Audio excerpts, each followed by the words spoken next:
It is a treat to introduce our presenter today, Judith Kovacs Long. Judy, several of you know her, has been a counselor for many, many years. She has a long list of achievements and contributions. She also has a long list of accolades and recognition for what she's given to her community and to the larger community. Let me share a few things about Judy. She retired as an associate professor and chair of the counseling department at San Antonio College, a big, big college. She is currently a licensed professional counselor. She was Counselor of the Year for Texas in 1990, no small feat that. She has served on the boards of the American Counseling Association, a national organization, and locally on the board of Hope Hospice and the Women's Shelter, which is now the Crisis Center. Impressive to me, she was president of the New Braunfels High School PTA for 3 years. That must have been a tough job. Her presentation today is going to focus on our first principle, the dignity and worth of all people, and our active role in living that principle. Judy.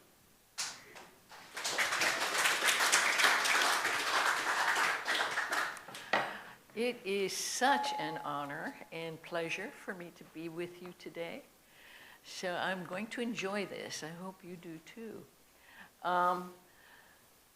As I look at this, something came across my desk not too long ago, and it was called Practice the Discipline of Hope. The Discipline of Hope through Action. Okay? To me, it was a startling idea. I'd never thought of hope as a discipline. I always thought about it as an emotion.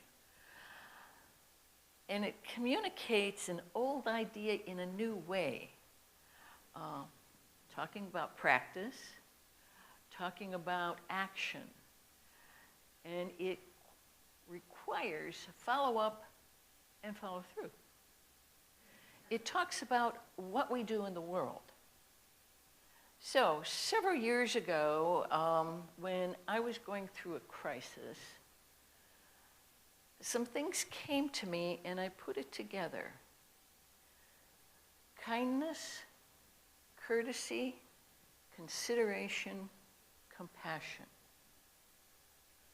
Those add up to respect and love.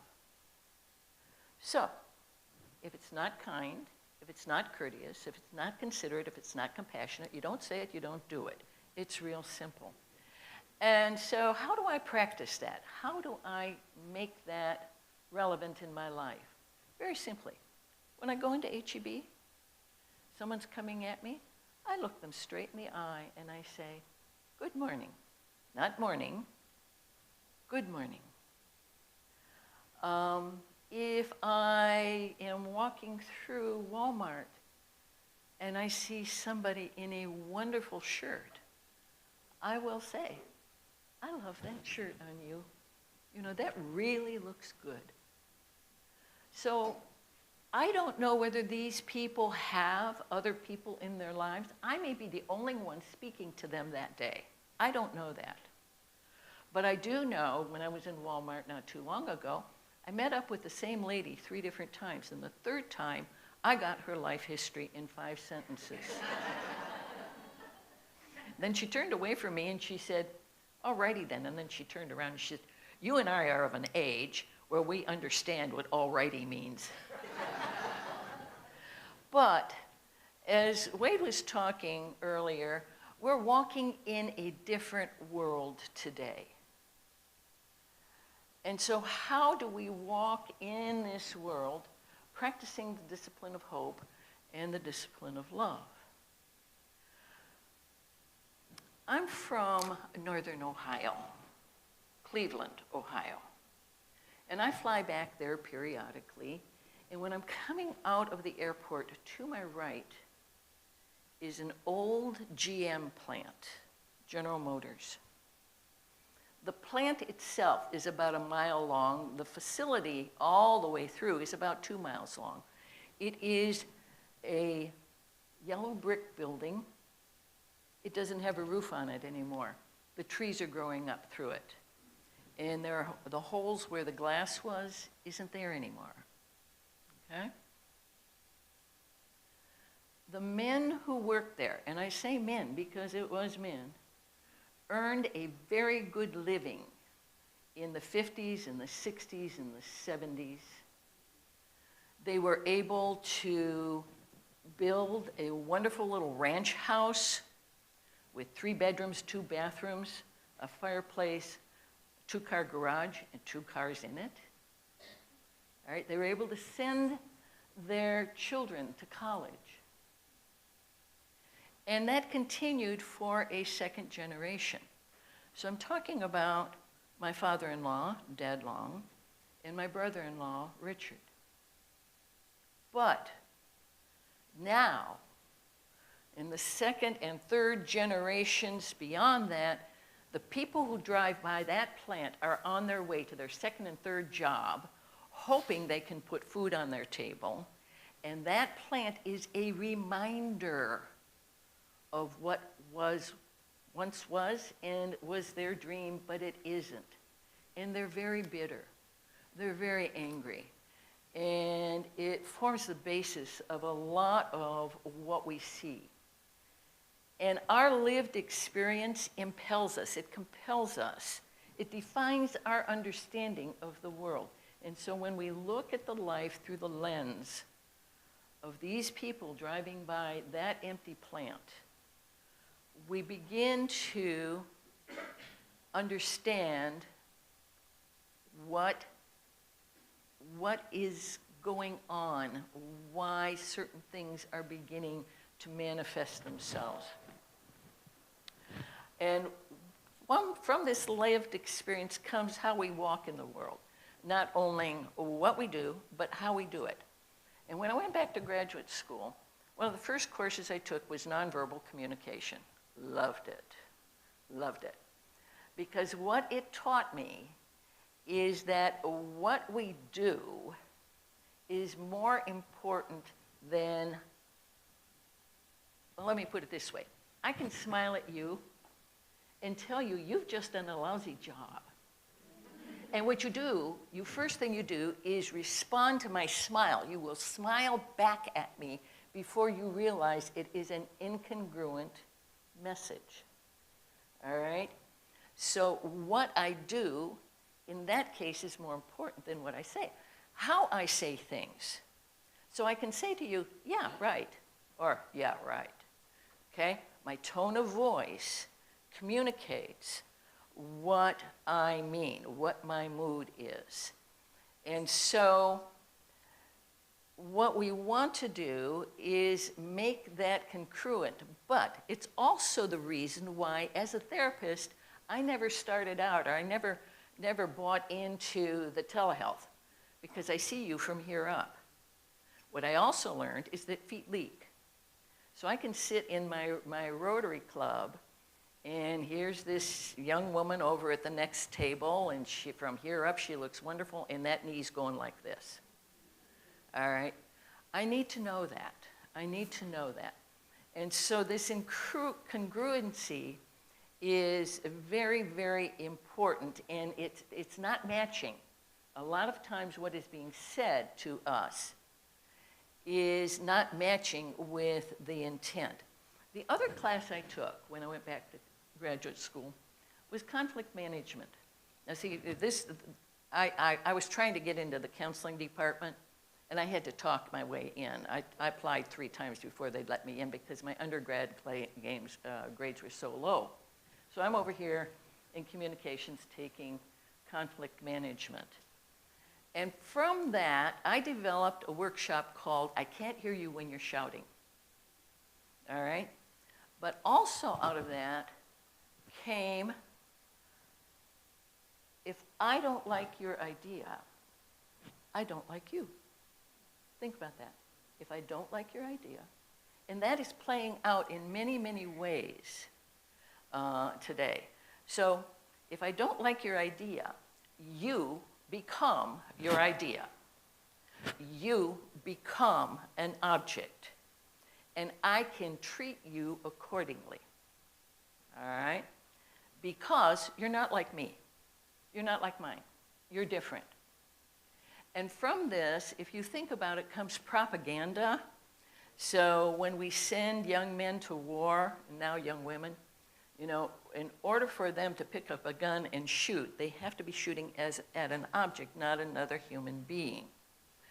But we are not our ideas, okay? And we confuse this often. Braver Angels was mentioned earlier today, and boy, I fell into it. You know, I'm helping organize this workshop. And this gentleman walks in, and this man had never written an if, and, or but that I agreed with, okay? So he walks in, and we're at the table. I say, yeah, okay, yeah, here's your name tag, and you can go sit over there. Not realizing what I was doing until later in the workshop, when I realized this guy is wonderful. I fell in love with him. He is a delight. He has the most wonderful sense of humor. And I had made the mistake of equating him with his idea. I thought, if I don't like his idea, I'm certainly not going to get along with him. Well, I do. You know, I meet up with him occasionally. And recently, I had a conversation online with a high school friend of mine who was a U.S. attorney. And so he posted, you know, why would we allow people whose ideas we do not agree with into our lives? So I responded to him, I live in Texas. And if I restricted the number of people that I let into I'd have about 2 people. I wouldn't have many people to talk to. But the important point also is that there are toxic people, okay? There are people who are toxic. What they do, their actions many times, what they say, sometimes over and over, makes them dangerous. Sometimes on a personal level, and we have what I call temporary and permanent. So for instance, in choir not too long ago, may I have, one of my choir mates came in and he had a hat on. So I said to him, over at the side, I really would appreciate it if you would take that hat off because this is supposed to be politically neutral. I can wear this hat anywhere I want. Okay, fine. We went back, sat down. Okay, no problem. Later on, he took it off, and then he made a point to come up and say to me, I didn't take that hat off because you asked me. I took that hat off because I was hot. He didn't need to say that. So what happens is that he became temporarily toxic. Put him over here, you know, interact with him on a limited basis. On the other hand, when my husband and I were separating, we decided to take a break. So we're going to separate for several months. Went to bridge group, played. Afterward, I told them that Bill and I had separated. Now this group also was socially interactive, and we had gone out on New Year's Eve, and she said to me, Judy, you know, Bill and I had a long conversation at Christmas, and he told me he was going on a spiritual journey that had nothing to do with you. This Bill Long's spiritual journey was going down the hill and buying himself a bottle. Okay? She became permanently toxic to me. Okay? Now, what does that mean? It means that she's still a child of God. She's still a child of the universe. Love and light of the universe that lives in her lives in me. And the love and the light of the universe that lives in me lives in her. Okay?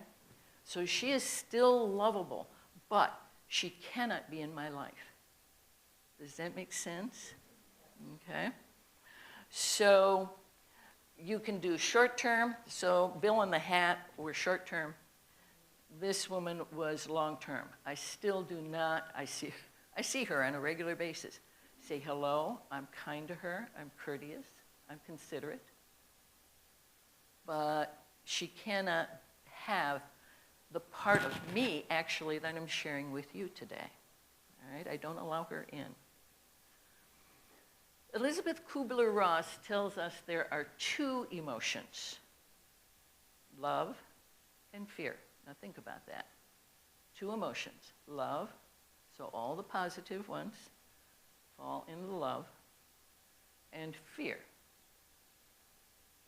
Now, from fear comes anger. And anger is energy that takes up space. Think about it. You know, when you're angry, you feel big and you feel strong. But from anger also comes hate. All right? And what I've discovered over the years is that when you hate, you are still involved with the other person. That other person's moved on. Stuff that bothered you is still going on in your head. You're the one who's suffering. All right?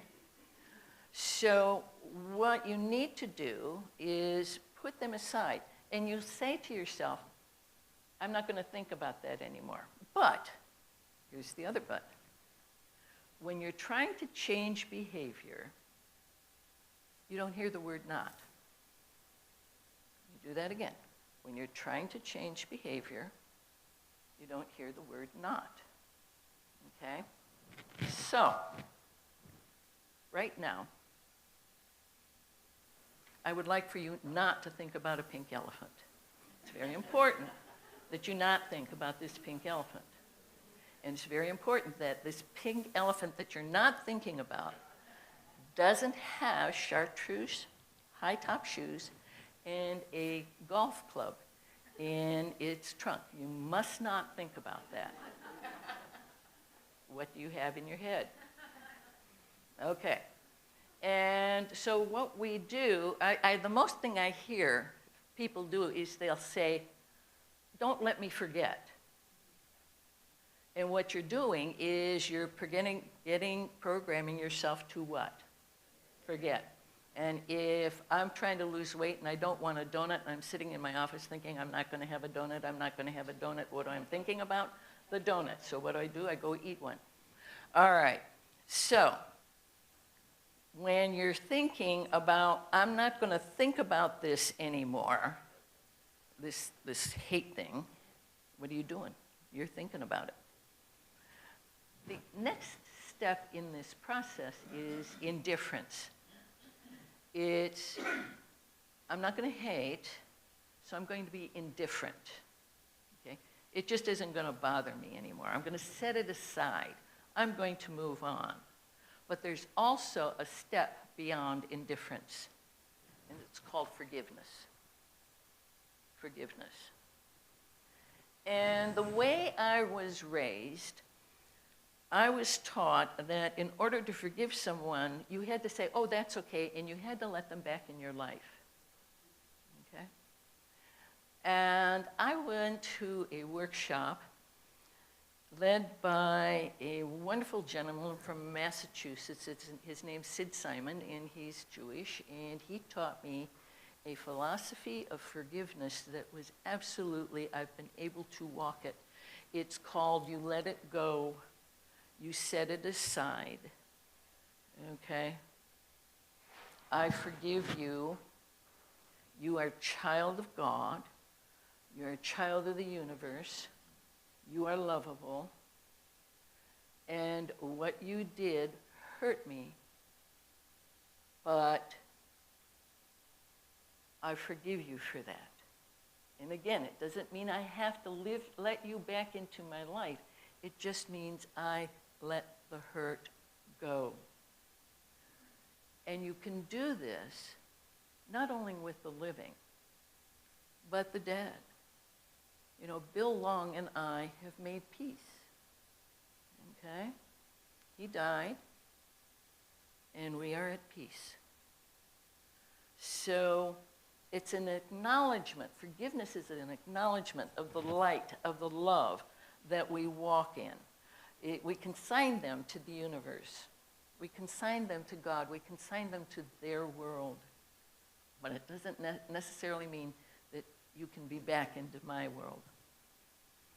In this, hang on just a second. The words that we use are important. So, we declare war and we make peace. And what I am saying to you is, we not make peace, we declare peace. Okay, and when you declare peace, you're taking charge. You are in action. When you declare peace, you can do kindness, courtesy, consideration, compassion. You can live in love. You can practice the discipline of hope. You can practice the discipline of love. So the question becomes, how do we overcome our fear? How do we use that energy, that strength, that anger and fear generate, and turn it into love? How do we use that to make a difference? To honor the light in you that lives in me. To keep each other safe. To be still. To hear each other. To listen to each other's heart. To be aware. To be proactive. To empower ourselves. To stand up, speak out, stride forward, declare peace. How do we practice the discipline of hope to communicate love?